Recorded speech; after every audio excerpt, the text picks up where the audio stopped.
estou hoje no estado da Flórida, nos Estados Unidos, passando para trazer mais uma palavra ao seu coração. No livro de Provérbios, no capítulo 30 e nos versos 15 e 16, nós vemos que a sanguessuga tem duas filhas. E o nome que é dado às suas filhas é Midá, Midá. E a razão pela qual essa alegoria é apresentada, porque é justamente isso que a sanguessuga faz. Ela é um verme parasita.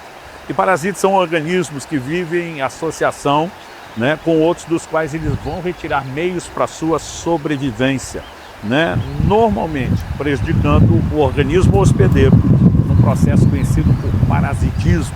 Uma das definições do que é parasita é essa que eu mencionei agora. E quando nós olhamos para essa menção de uma sanguessuga que tem duas filhas, é lógico que a Bíblia não está tentando nos fazer imaginar que pessoalmente as sanguessugas têm um nome, mas está usando essa alegoria como uma advertência, para que nós não sejamos movidos de egoísmo, apenas querendo tirar algo dos outros, quando na verdade deveríamos ter a mentalidade divina que nos leva a oferecer algo. Romanos capítulo 12 nos mostra que o caminho da transformação envolve mudança de mente, a renovação da nossa mente, a mudança de mentalidade. E, portanto, não podemos nos adequar à nova natureza, aos valores e princípios da mentalidade divina que é doadora, se insistimos em sustentar a velha forma de pensar e agir, que é a mentalidade parasita. Essa deve ser superada, cancelada, aniquilada nas nossas vidas. Ela precisa ser trocada pela mentalidade divina. A Bíblia é um livro de relacionamentos. Quando você observa os 10 mandamentos, os primeiros 4 dizem respeito ao nosso relacionamento com Deus. Os outros 6 dizem respeito, diga-se, a maioria, diz respeito ao relacionamento na horizontal e não na vertical. O relacionamento com as pessoas. E é importante a gente entender que quando Deus nos orienta a relacionarmos-nos da forma correta, Ele não está apenas focando nas outras pessoas que vamos tratar e que Ele quer que tratemos bem. Evidentemente, elas podem sofrer o efeito colateral de um bom comportamento da nossa parte. Mas Deus quer alinhar algo na nossa própria vida quando nos ensina a tratar os outros da forma apropriada. E um dos entendimentos que nós vemos na Escritura, deixa eu começar por um exemplo do casamento. Tem muita gente dizendo que quer casar e quando você pergunta por quê, ele diz porque eu quero ser feliz. Muitas vezes eu digo para essas pessoas, se você quer ser feliz, não case. E às vezes elas me olham assustado. O senhor não acredita que a felicidade no casamento? Eu digo, eu acredito. Mas a ordem bíblica, lá em Deuteronômio, capítulo 24, verso 5, é que quando o homem se casasse com a sua esposa, durante um ano ele não sairia à guerra. Ele ficaria em casa e a ordem de Deus era para promover a felicidade à mulher que ele tomou por esposa. Ou seja, a visão nunca foi casar para ser feliz, mas sim casar para fazer alguém feliz. E aqui nós temos uma ordem completamente diferente. Quando alguém quer se casar apenas para ser feliz, com a mentalidade parasita, eu preciso tirar algo, essa pessoa é responsável pela minha realização, além de quebrar um princípio divino estatisticamente, ele está entrando num relacionamento que tende a não funcionar. As pessoas não deveriam buscar ser completas em outras, mesmo no relacionamento como no casamento. Pessoas completas deveriam se casar para transbordar aquilo que tem na vida de outras pessoas. Essa é a ordem e a lógica bíblica. E se nós não mudamos isso, teremos muita dificuldade de viver aquilo que é o plano e o propósito de Deus. Então, ao olhar para as Escrituras, nós percebemos isso. Não importa se vamos falar de um relacionamento pessoal, como o casamento e próximo, ou de um relacionamento social que envolve muitos outros, como, por exemplo, a vida de comunidade na igreja.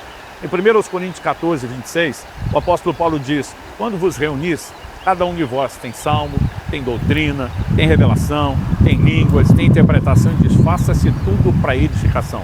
Paulo não está falando daquele tipo de reunião onde a pessoa diz, eu vim buscar uma bênção. Ele está falando daquela reunião onde as pessoas trouxeram algo para abençoar os outros, onde elas vão usar aquilo que Deus lhes confiou para edificar a vida de outras pessoas. E de novo, nós temos uma mentalidade completamente diferente. Há crentes que insistem em viver nesse modo de carnalidade a vida inteira, tudo que eles procuram é receber. Raramente haverá disposição para servir, para tocar outros, para abençoar, e o que eles não percebem é que estão insistindo em cultivar e preservar uma mentalidade que deveria ser abandonada. Nós precisamos superar essa mentalidade egoísta, parasita e trocá-la pela divina. Isso exige de mim e de você que a gente ajuste o foco no interesse dos outros. Filipenses capítulo 2, que eu mencionei no início do vídeo, diz, agora eu vou ler o verso 3, não só o 4, Não façam nada por interesse pessoal ou vaidade, mas por humildade cada um considere os outros superiores a si mesmo, não tendo em vista somente os seus próprios interesses, mas também os dos outros. O egoísta, ele se acha superior, tudo gira em função dele e todas as pessoas devem atendê-lo, porque afinal de contas ele está acima dos outros, ele é mais importante. A Bíblia nos ensina a ter uma mentalidade altruísta, humilde, onde na verdade nós consideramos os outros superiores. Isso não significa que estamos nos desvalorizando. Isso significa que aprendemos a dar valor aos outros, até mesmo mais do que damos a nós mesmos, quando falamos da prioridade de serviço. E esse é o caminho estabelecido por Deus para mim e para você. Então nós precisamos ajustar o foco no interesse de outros e não apenas em nós. Em Marcos 10, de 42 a 45, Jesus corrige os discípulos que estão disputando entre si quem deles era o maior. Era uma competição por grandeza. E Jesus diz, olha, quem quiser maior, seja esse que sirva. Ele diz, o Filho do Homem não veio para ser servido, veio para servir. Ou seja, eles queriam uma posição onde pudessem ser servidos. Jesus está dizendo, eu lhes ofereço algo melhor. Se coloquem na posição de servos. Dar em vez de receber. Em Mateus, no capítulo 7, no verso 2, Jesus diz, tudo quanto quereis que os homens vos façam, fazem vós a eles. Ou seja, eu tenho um anseio, eu saio na frente, eu faço primeiro, porque antes de buscar receber, eu preciso procurar dar. Isso é ajustar o foco no interesse de outros. O Senhor Jesus disse, se alguém te ferir a face, vira a outra. Se obrigar a caminhar uma milha, vai colher a segunda. Se tentar tirar a sua capa, entrega também a túnica. Basicamente, Jesus está nos mostrando não que a gente deve ser passivo, nunca lutar por direitos, aceitar todo tipo de perda, mas ele está dizendo, há uma vida diferenciada quando eu e você saímos do centro e entendemos que as coisas não dizem respeito somente a nós mesmos. E ele está apresentando um padrão que é esperado dos seus discípulos. Não dá para negociar esse tipo de ensino. Alguns estão tentando defender o que a Bíblia diz como verdadeira na hora de boas promessas, mas na hora que estão diante de responsabilidades, não só de direitos, eles já não tratam a palavra de Deus como se ela tivesse o mesmo peso de verdade. E nós precisamos ajustar o nosso foco no interesse dos outros. E entender que isso deve ser com uma perspectiva muito específica. O livro de Romanos nos diz, no capítulo 15, nos versos 1 e 2, que nós precisamos entender que isso é ordenança, não é sugestão.